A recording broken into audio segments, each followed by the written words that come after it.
chapter 32. Catch up some of these visitors. Been talking about I've got a promise. Trying to get to the atmosphere that can help sustain the promise on my life. You know, it's one thing to have a promise, but it's a whole nother thing to get into the atmosphere where your promise can flourish. I believe you have a sound that the world needs to hear. You have a story that needs to be told, but you have to make sure that the atmosphere can handle and hold the story. It's a reason Martin Luther King Jr. wasn't born in 1850. The world wouldn't have been able to accept his sound. When you have a promise, Ella, you need to start to seek the atmosphere that will develop the promise in you. All right, you ought to say that. Because see, it's one thing to have a seed. Where? It's a whole nother thing to put it in the right soil. You ought to say that. Yeah, we're on our way to an atmosphere where God can make our gifts flourish. Yeah. And not so that we can be showy, but so that we can be effective. Oh man, I don't want to be showy. Brandy, can we talk for a second? I talked to these people, man, and I told them we had almost 300 people, 200 to 300 people out here Wednesday night. We was out here chopping it up strong. And I was talking to somebody after that, man, and I told them, I don't want 300 members in my church. Watch this. This is going to sound crazy. I want 100 sold out, crazy, radical believers. Because God can do a whole lot with 100 folks. Yeah. I know y'all like, oh, 300 sound real good. No. See, when you start getting too big, you get ineffective. I don't want to mega. Right. I don't want to mega. Watch this. Watch what I'm saying. I don't want a mega church. I want a mega ministry. There is a difference. And I'm crazy enough to believe God will send some philanthropist type of money, some millionaires to come walk into the building. But when our gift has walked into the right atmosphere, God can do that. Oh yeah. Can I ask you a question? They recording. I shouldn't have did this before they started, but I'm gonna ask you anyway. What gifts do you have that you can make available to this house so that we can further the ministry? Amen. Yeah, I'm tired of these churches that's looking for the $50 offering, but not the gift. I don't want your money. I want your gift, because if I get your gift, you'll give your money. So I want to know, is there anybody in here who has an untapped gift that could be made available to further the ministry? Exodus chapter 32. We on our way to promise. You missed the rest of this. Catch the YouTube clips. They out there. You hear me? We've been out here preaching on the web, dog. Exodus 32. Verse 17. Exodus chapter 32. Verse 17, I'm not going to ask you to stand up, but I am going to ask you, when you found it, do me a favor, say word. Word. You there, young man?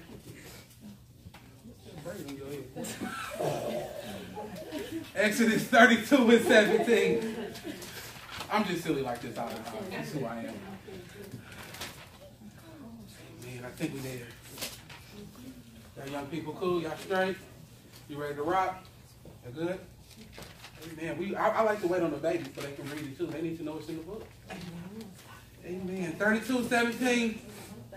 Y'all want a Bible? Yeah. Can y'all run them some Bibles up here? You see how I said that, Ella? Bible.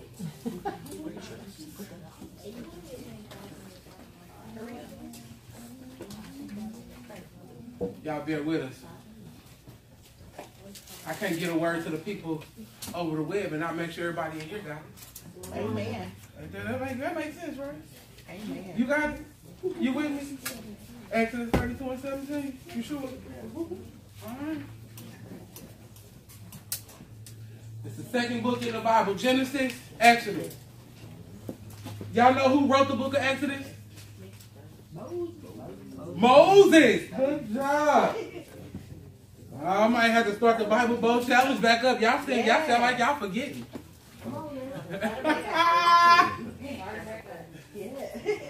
Oh man. He is like that. Yeah, everybody like, most people like competition. Most of y'all competitive. Y'all just don't want to admit y'all competitive. Yeah, it does. Oh, it works. It's an effective technique. Don't worry about it. We're going to start that thing back up. I got y'all. Y'all just pray for Tammy. Because, she's trying to take away all the winners. Tammy K. Cub. Good? Once every 3 months you war. Once every 3 months. Y'all so silly. We there now? I think we all got it. I did all of this to read one verse. But it's a very important verse. It's a verse I bet we never really paid attention to. All right. You ready? Mm-hmm. And when Joshua heard the noise of the people, as they shouted, somebody say they shouted. They shouted. He heard them shouting. He said unto Moses, there is a noise of war in the camp. I want to ask you the question today for my note takers. Can you hear the noise of war? Can you hear the noise of war? Sis, can we talk for a second? Early in the message, you know, most people in church think that somebody's going to just give them something. We live in a name it, claim it society. So we quote these scriptures, Proverbs 18, death and life lies in the power of the tongue, and those who love it to eat the fruit thereof. Name it and claim it. All you got to do is say it out of your mouth and it'll be yours. But I came to submit to a couple of people in here today, early in the message, that sometimes naming it and claiming it, blabbing it and grabbing it don't really work. Come on. In fact, watch this, Keisha. Most of the greatest blessings you'll ever get from God, you have to fight for them. Yes. Yes. You got a war to get what God promised you. And I came to talk to a couple of people who are like the old school version of myself. When we used to fight on the playground. Don't judge me, all right?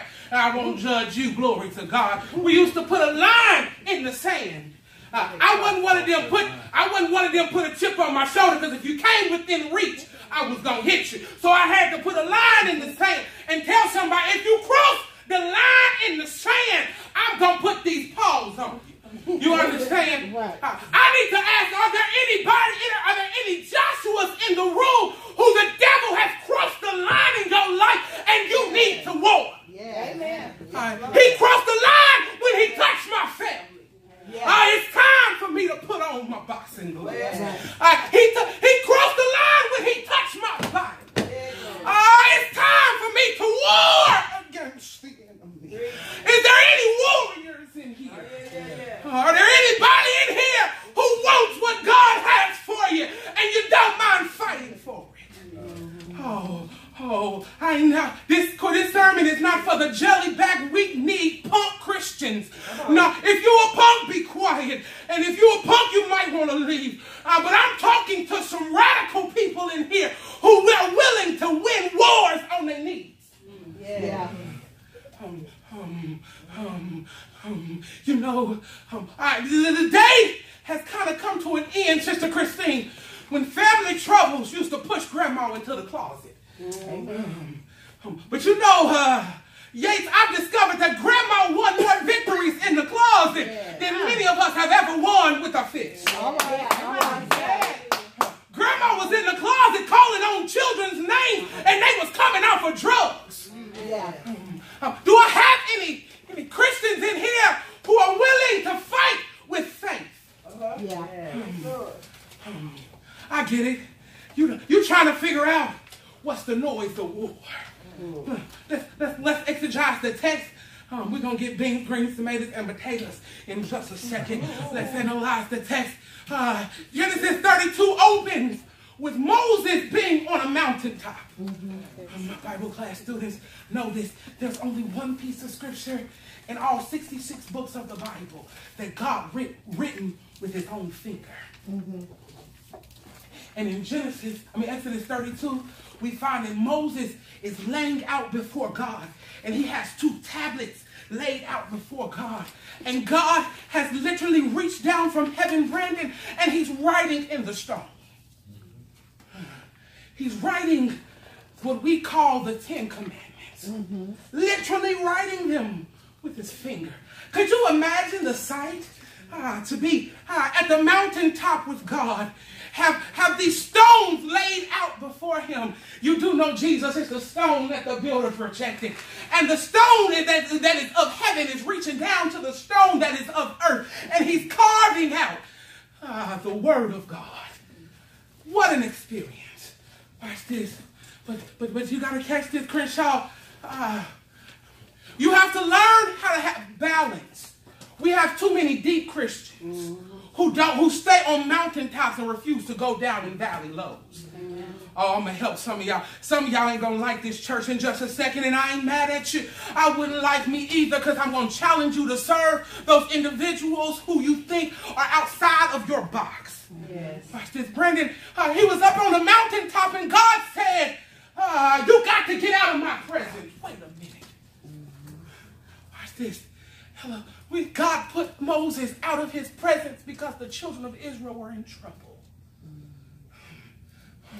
Can I tell some of y'all that if you stay in his presence and never exercise what you get when you were in his presence, then you were wasting your time in his presence? Yeah. Some of us spend too much time wobo-shying and hallelujah. Come on. And I know the Bible says pray without ceasing, but I can pray and work at the same time. Amen. In fact, y'all let me digress to progress 2 seconds. There was a group of women that was lined up in this sanctuary on Wednesday night, and they were slanging chili like none other. You understand me? They was whipping and dipping and whipping and dipping in the kitchen. You understand? That we had made them a portable kitchen. It was dope.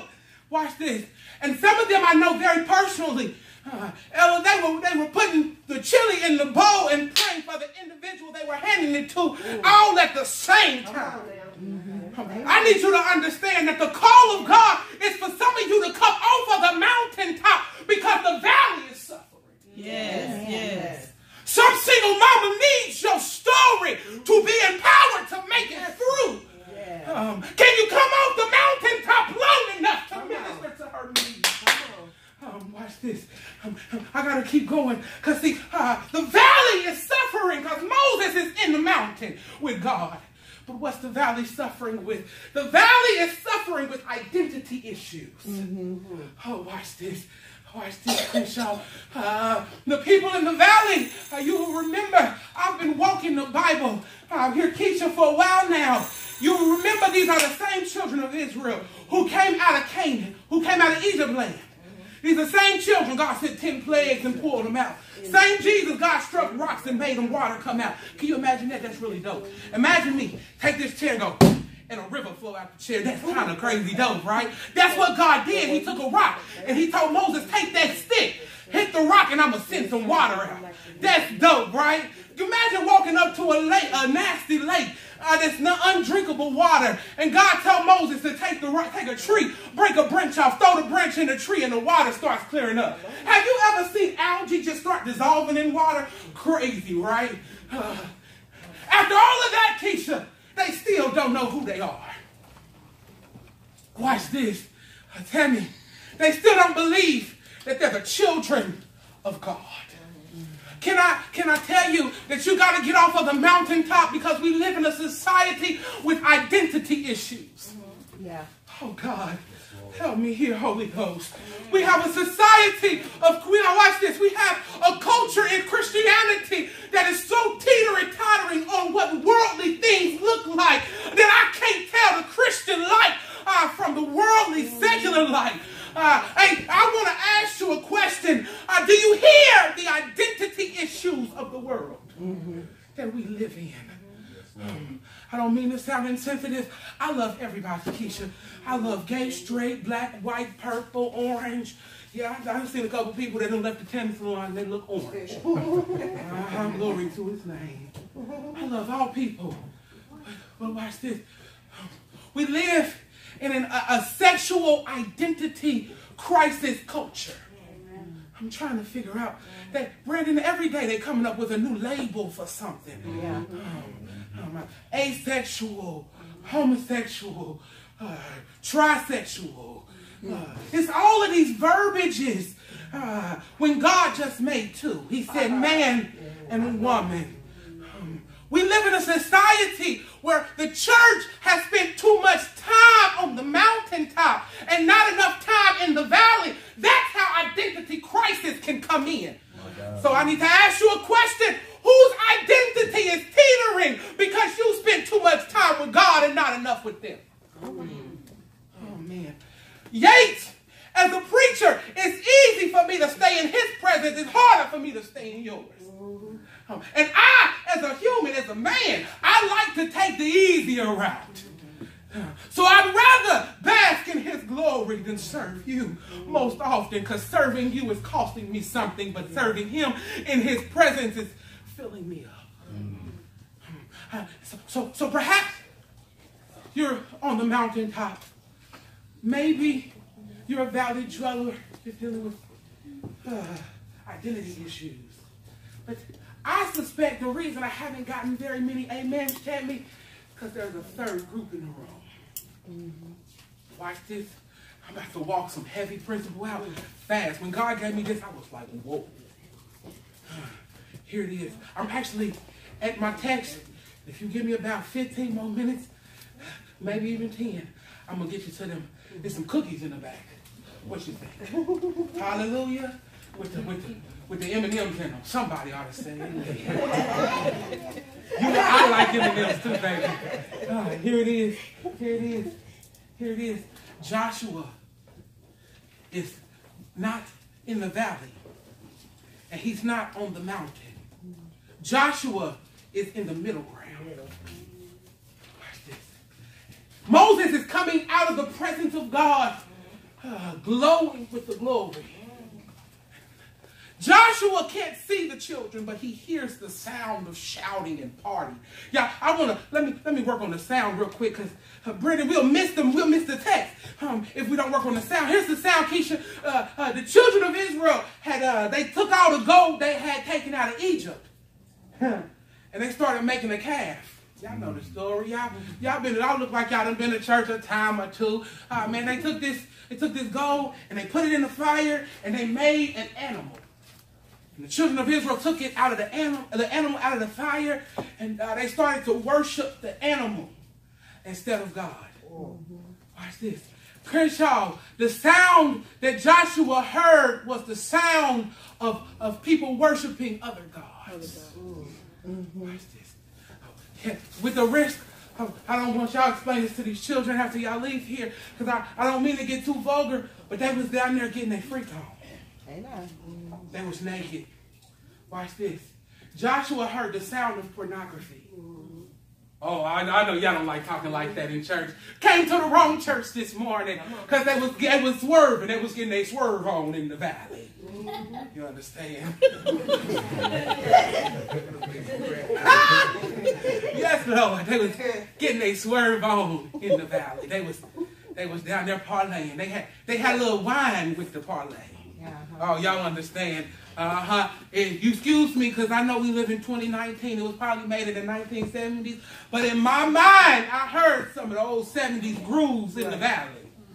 I heard sweet thing. Whoa, sweet thing. Don't you know in my head? I heard that in the valley. You understand? Because when we talk about the noise of war, we need to understand that the noise of war sounded like a party. Right. Watch this. So I need to ask the integral question. I need to ask that important question. Why did Joshua hear war? Watch this. If you're writing, here's where it gets good. Joshua heard war because Joshua was a warrior. Watch this. Your assignment dictates what you hear. My God. I'm going to say it again because it's really rich for me. Your assignment will dictate what you hear. We all don't hear the same. Somebody can walk in. You watch this. You can listen to this message and you're going to take something away completely different than what she takes. And she's going to take something completely different than you. Why? Because you hear different. Because your assignment is different. But then when you hear as a warrior, everybody heard the party, but you heard the war. Can I ask you a question? When you listen to the hustle and bustle of our modern world, what sound do you hear? Watch this. Can I digress to progress 2 seconds? I had read in the Bible, Pastor Elliott, And I think, Sister Elliott, I have identified one of my major issues. I read over there, I believe Mark, that the kingdom suffers violence. And the violence taketh by force. Watch this. If you ever examine the text, Tammy, the text is centered around John the Baptist. John the Baptist, the moment he was born, there was a war that broke out in heaven because he had made it to earth. Watch this. Because he wasn't still born, our demons started to move around in the earth differently. Because he accepted the call on his life, then devils started lining up differently. And watch this. As a result of his birth, heaven moved. Oh, watch this. Warrior angels started to move into position. And though John was on earth just doing his assignment, heaven was fighting. I need to tell somebody in here that God is ushering you into your season of warfare and purpose. And heaven has been warring on your behalf. God has dispatched angels to war on your behalf to keep you until you can walk in what he called you. I need you to tell me, can I talk to you, pretty girl, for a second? Y'all see this pretty girl? She's pretty. Can I talk to you? I need you to never forget this. The reason you didn't die in your mother's belly is because God has a purpose for you. Yes. Does that make sense? All right. Come here, pretty girl. You know why you didn't die in your mommy's belly? You know why you still got life? Because God loves you and he has purpose for you. You got it? Can I have a high five? Amen. Thank you. Amen. Thank you. Thank you. Ella, the reason why hell got upset when your mother pushed you out of her womb was because hell understood that you have the potential to destroy strongholds. Right. And the reason why the devil has assaulted you from the moment you were born, and the reason why heaven has been fighting so tough, is because you are now about to walk in what you were purposed to be. And the further you walk in it, the more the war rages in heaven. Tell me, I'm going to say it again. The further you walk in what God made you, the greater the warfare is. Oh, man. I need somebody in here to understand that the enemy has really just been assaulting you. The way he's been assaulting you is because you're closer to purpose than you've ever been. And the closer you get, the greater the assault. Oh, man. The closer you get, the greater the assault. The closer you begin, watch this. And some people need to understand that purpose isn't birth like you think it is. Let me slow down and teach you a story. Can I give you a story? Check this out. Tammy, I really like this dude, Jason. Jason, it's this dude. He on Facebook. He's had a lot of clips about him. He's about 16. No, he was like 19 years old, right? He had just got fired from UPS. He decided he was gonna apply some jobs, and he got this one job as a mover. And but he didn't have a car. Car broke down. The first job he got, Crenshaw, was 30 miles away from the crib or something like that. Little bruh starts walking at 11:40 at night. He has to be there at 7:30, but he starts walking at 11:40 the night before. I'm trying to help you understand how God births purpose in you. Don't miss it. He knew that he needed to make it to the job. Now, I want to explain the devastation. Being laid off or fired is a devastating thing, ain't it? Ooh, God. Ooh. Watch this. It was a setup in it, though. As he's walking, Yates, he said somewhere in the 2 o'clock hour of the morning, he stops to take a break. And a police officer, watch this, Brandon, you'll appreciate this, he's in the Jim Crow South, where we judge officers differently, right? But a white officer stopped for the black boy, asked him where he was going. He told him the story. He said, hey man, get in my car. Put him in his car for the rest of his beat. Fed him. And then dropped him off at the lady's house. Amen. Watch how God births purpose. You got to catch it. He gets to the lady's house. The officer gets him there an hour early. He knocks on the door, the officer, and says, hey, I got this little dude in my car. He said he's coming to help you move. Can he come into your crib? The lady says, sure. Watch this. Watch again. A white lady, a black boy, she said, go on upstairs and you got to be tired, son. Take a nap in one of my bedrooms. Mm-hmm. You got to watch how purpose is being birthed, Crenshaw. Don't miss this. Because he helped them move like he had a normal day. He said, no, ma'am, I don't want your nap. I just want to help you move because that's what I'm here to do. Watch this. So the moving company found out about the young man's circumstance. Owner of the company shows up, said, hey, look, I got this car. I don't even use it. You can have it. He gave him a brand new Explorer, right? Watch how God births purpose, because we judge the stuff, right? We would shout out about that car, wouldn't we? But watch this. Then the lady in the house, the white lady who let him have a room, she started a GoFundMe. She just wanted to raise $2,000 for him so that she could help him to keep the insurance on the car and stuff. She raised $90,000. You got to understand how God births purpose. Because see, some of us would have sat at home and been lazy, and that's how we missing our blessing. That young man, while he was walking, was warring with his own body. I want to stop walking, but I got to keep going. I got a job to do. Yes, yes. Oh, man, there's some people in here right now. I need you to know a mid-message that you need to keep walking toward where you're going. Yeah. Because if you keep walking, eventually somebody's going to pick you up and carry you. Yeah. Somebody's going to donate your needs. Yeah. Somebody's going to raise money on your behalf. Raise $90,000 for him. Watch this. This is crazy good to me. Because he took 25,000 of the 90, Tammy, and he was a part of a foundation in high school. And he gave the 25,000 to the foundation. The foundation, in turn, started a scholarship in his name. Watch this. You got to catch when God is birthing purpose. This one young man who decided to just walk. He just started walking. But because of his walk, there was a scholarship in his name. That means that children for generations to come will be blessed in his name. Because he walked. For money that he ain't even raised. But just because he walked. Watch this. And just for my seasoned saints in here who have been walking, watch what happened. I heard the story on a Steve Harvey clip. And you know Steve is kind of dope when he want to be. Right. He do crazy. And he said, man, your feet gotta hurt. Here's a 5-day vacation to some random resort in Central America, in the Caribbean islands, because your feet got to hurt. Watch this. God gave the young man rest because he started walking.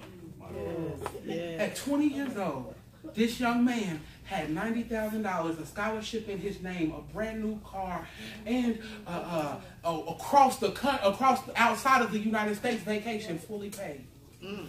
If you're in here and you need to understand that heaven is warring on your behalf, but the warfare in heaven, you can hear the sound of war. The warfare in heaven is going to come to earth and cause you to be in victory to the degree you walk. Yes, yes, yes. My God. You keep sitting there, waiting on it, God ain't going to give it to you. You do know that God will cause you to be blessed and not be blessed at the same time. Oh, man. Watch this. Let me say something. I've never seen the righteous forsaken nor his seed begging bread. That don't tell us how God's going to provide the bread. So some people are only getting a morsel of bread from a handout, while others are walking in abundance. The only difference, Brandon, is not because somebody's smarter or dumber. The only difference between having abundance and having lack is somebody decided to get up and walk, and somebody decided, I'm going to wait on somebody to give it to me. Yep. Man. I want us to preach all of this good hype, the noise of war stuff, but I'm about to close. I'm going to close like this. Will you start walking?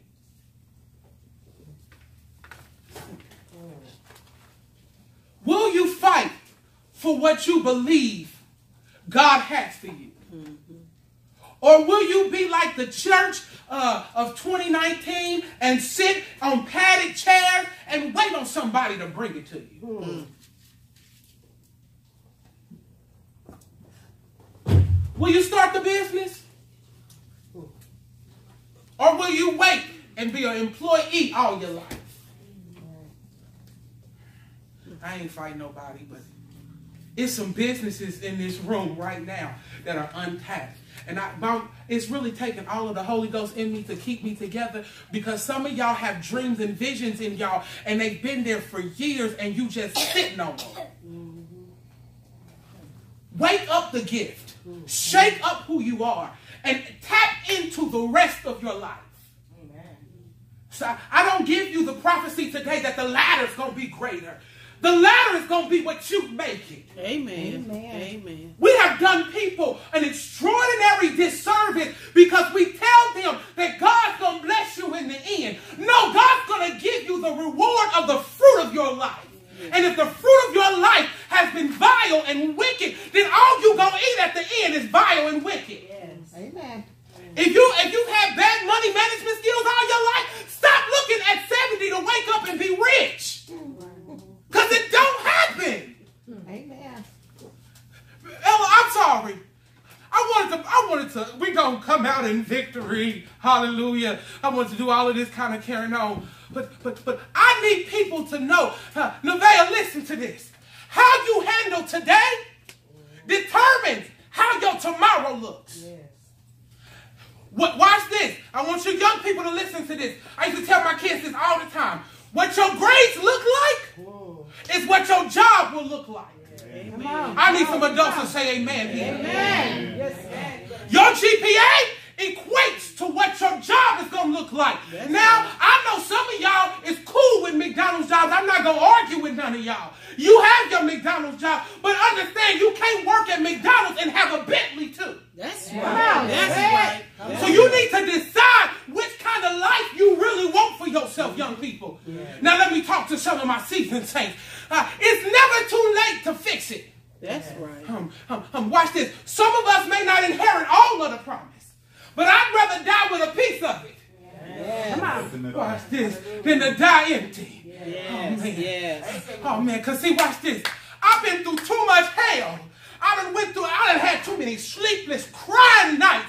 God has done too much in my life to preserve me, for me not to come out of it and not flourish. Yes. Yes. But here's the truth. Don't miss this. You can. See, we got to understand balance here. Yet you can die and not be fulfilled. Yes. But the choice isn't God's. I'm on my feet. I'm ready to give me some punch. Low-key, I need a Gatorade or something. My electrolytes is low. Y'all done made your boy sweat. Y'all done made your boy sweat. Can I ask you,